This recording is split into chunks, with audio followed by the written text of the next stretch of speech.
nós vamos estudar sobre métodos de pesquisa social. O método existe mais, mas eu vou tratar de dois com vocês, que é o método quantitativo e o método qualitativo. É bom que vocês entendam uma coisa, alunos, quando o sociólogo ele escreve um livro sobre alguma coisa, sobre algum fenômeno, ele faz uma pesquisa, ele não escreve a partir da cabeça dele. Todos os meus trabalhos dos meus colegas, não foram escritos a partir daquilo que nós achamos, ou apenas daquilo que nós vemos. Nós fizemos pesquisa no âmbito social e nós utilizamos métodos para fundamentar as nossas análises. O que é o método para a sociologia? Para que vocês entendam isso daí. O método ele é a escolha de procedimentos sistemáticos para a descrição e a explicação de fenômenos sociais.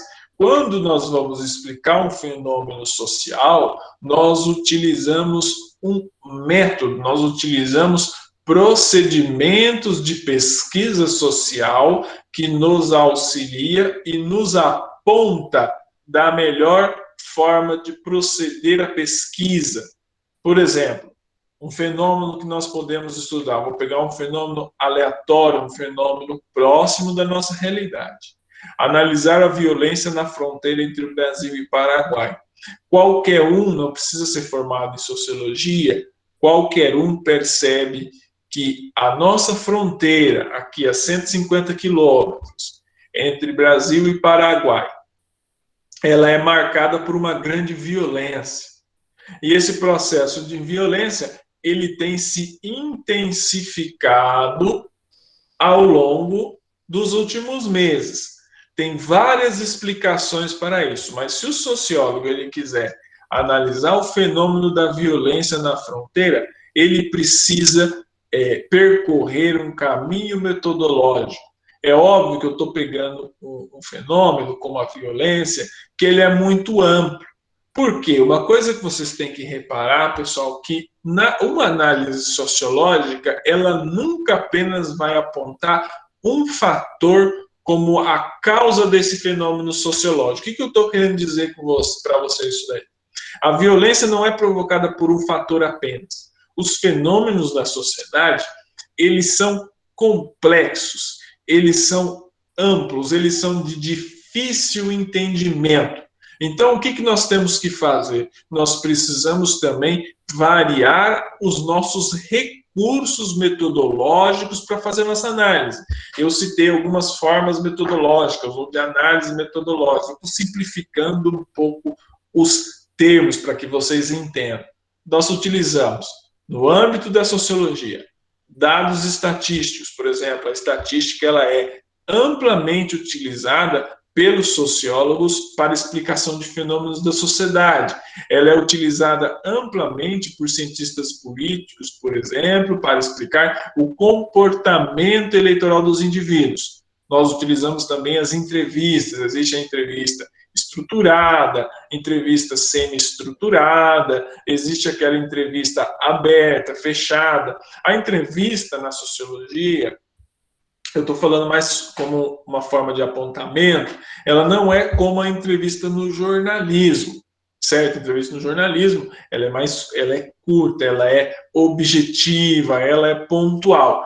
A entrevista na sociologia, ela já é mais ampla, ela já é mais lenta, ela precisa obedecer um rito maior para que se chegue a boa análise sociológica. Nós também podemos usar análise documental. Não vou entrar em vocês no mérito que é um documento, isso daí é muito mais para a área da história. Mas o que é um documento, por exemplo, um jornal da época, um relatório, pode ser documento, tudo aquilo que o ser humano ele produz sobre um determinado acontecimento histórico. O relato de alguém pode se tornar um documento, por exemplo, alguém relata por escrito ou faz um vídeo e pode se tornar um documento. E a observação participante. A observação participante, ela é usada muito na área da antropologia. Perdão. Ou seja, o que é o método e a sociologia? Ou seja, o método ele vai ser, presta bem atenção no que eu grifei, o método ele é a escolha de procedimentos sistemáticos para a descrição e a explicação dos fenômenos. Você não tem como você explicar um fenômeno da sociedade a partir somente do seu ponto de vista, da sua cabeça. Você não pode achar que o sociólogo tira tudo aquilo da cabeça dele porque ele imaginou aquilo tudo. Nós temos até o conceito de imaginação sociológica, mas imaginação sociológica não é o mesmo que você imaginar no senso comum. Dito isso, eu vou analisar as duas abordagens em linhas gerais, que é a quantitativa e a qualitativa. Eu queria pedir para vocês prestarem bastante atenção nas duas, porque a diferença entre essas duas abordagens, muitas vezes ela não é muito clara, ou seja, ela se aproxima. Vamos primeiro na abordagem quantitativa, para depois nós falarmos da abordagem qualitativa. O próprio nome, abordagem quantitativa, já diz muita coisa. Quantitativo quer dizer quantidade. Quando se fala em quantidade, você já vai falar em números, ou seja, na abordagem quantitativa, você aponta numericamente a frequência e a intensidade dos comportamentos dos indivíduos e de um determinado grupo ou população. Eu citei agora há pouco para vocês a questão das pesquisas de intenções de voto na sociologia ou de estudos no tocante a comportamentos eleitorais de indivíduos em grandes democracias. Por exemplo, a abordagem, você vai utilizar uma abordagem quantitativa para explicar por que determinado candidato estourou de voto numa região da cidade, mas ele não teve uma votação significativa em outra região da cidade, ou porque um candidato que investiu tanto recurso em publicidade conseguiu poucos votos e aquele que gastou menos em publicidade conseguiu bastante voto. Isso daí é uma abordagem quantitativa. O cientista político competente, ele é capaz de fazer isso. Como funciona? Por meio de medidas precisas e podem ser úteis para decisões mais acertadas. A abordagem quantitativa, no âmbito também da ciência política, que eu falei na aula passada, que a ciência política trabalha muito com políticas públicas, ou seja, a abordagem quantitativa para o âmbito das políticas públicas, ele é muito válido, ele é muito útil. Por quê? Você pegar uma política pública, como, por exemplo, o Fome Zero, você pode financiar uma pesquisa no âmbito sociológico para saber por que está ou não está atingindo determinados objetivos, e você pode dar um parecer para o governo falando, o Fome Zero, ele tem resultados significativos, ou dizer, não, o Fome Zero não tem resultados significativos. E a abordagem quantitativa, ela utiliza a coleta de dados estruturados, entrevista individual e questionário. Hoje em dia, está muito em moda o questionário online. Vocês viram que eu passo prova para vocês no Google Forms. Elaboro um questionário, mas é um questionário pedagógico, avaliativo, para aferir o conhecimento de vocês naquilo que eu lhes ensinei, no conteúdo que eu ensinei para vocês. Mas aquilo vocês viram que hoje pela informática tem tanta possibilidade que o Google Forms pode ser utilizado por uma empresa, por um partido político, para criar questionários online para saber o que os seus eleitores querem, o que os seus eleitores desejam, que perfil de candidato eles querem. Você pode fazer por telefone ou você pode fazer presencial, como se fosse uma entrevista de emprego. E por falar em entrevista de emprego, há alguns empregadores que fazem isso. Eles utilizam questionário, uma abordagem quantitativa, para selecionar os seus futuros empregados, os seus candidatos à vaga que porventura esteja disponível. E muitos outros recursos, sempre com perguntas objetivas e claras. Por isso que eu coloquei aqui as estatísticas, que não são senhoras, é uma área do conhecimento muito importante, não só para a matemática. Há um uso de estatística muito grande no âmbito da sociologia, conforme eu falei, tanto é que quando eu fiz a minha faculdade de Ciências Sociais lá na UFGD, na época que eu estudei, não sei como está hoje, já faz algum tempo que eu terminei, nós tínhamos uma disciplina de estatística, e estudamos estatísticas bem o básico, mas estudamos por quê? Porque a análise de dados estatísticos é essencial na compreensão de estudos sociológicos. E como exemplo de pesquisa quantitativa, nós podemos citar, como eu já citei, constante nos anos eleitorais, pesquisas de intenção de votos e etc. Nessa pesquisa é importante selecionar uma amostra representativa do universo pesquisado. Lembra que agora há pouco eu falei que os partidos políticos podem utilizar dados estatísticos, podem utilizar questionário para saber o que os seus eleitores querem? Portanto, o resultado daquilo vai ser uma amostra que você apresenta para os candidatos, para os diretores desse partido, falando, olha, o perfil do eleitor que você quer atingir, ele é um eleitor religioso, é um eleitor conservador, eu estou apenas conjecturando. Ele é um eleitor conservador, ele é um eleitor de família, ele é um eleitor que quer escola, que quer mais saúde, ele quer posto de saúde, ele quer que tampe o buraco, ou seja, você faz uma amostra por meio desse questionário, por meio da abordagem quantitativa. Os números mostram e são interpretados pelas pessoas. Certo? Vamos na abordagem qualitativa. A abordagem qualitativa, o próprio nome já diz, assim como a quantitativa, ela vai estar atrelada à quantidade, a qualitativa ela vai estar atrelada à qualidade, mas não qualidade no sentido de você falar, o produto é bom, bonito e barato. Não é isso. A questão da qualidade é o seguinte, a abordagem qualitativa, ela mantém o contato direto e pessoal com o fenômeno ou com a comunidade estudada. Se eu falei para vocês que na sociologia e na ciência política utiliza-se muito a abordagem quantitativa por meio de todos esses recursos que eu falei e grifei dados estatísticos, a antropologia, por sua vez, ela usa muito mais a abordagem qualitativa. Você vai falar, professor, mas a antropologia também não usa a abordagem quantitativa?